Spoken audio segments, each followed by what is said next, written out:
అనుకో.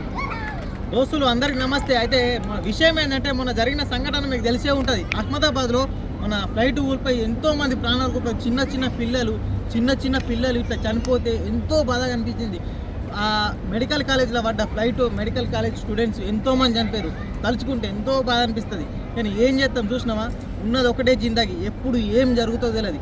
అందుకనే నేను చెప్పాల్సింది ఏంటంటే ప్రతి సెకండ్ ప్రతి మూమెంట్ ఎంజాయ్ చేయుర్రి, మంచిగా ఉండుర్రి, సంతోషంగా ఉండుర్రి, గొడవలు పెట్టుకోకుర్రి, అమ్మ నాన్నతో సంతోషంగా ఉండుర్రి, మీ చుట్టుపక్కల ఉన్న బంధువులతో మంచిగా ఉండుర్రి, హ్యాపీగా ఉండుర్రి. ఎప్పుడైనా సరే ఎప్పుడు ఏం జరుగుతుందో చెప్పలేము, సరేనా?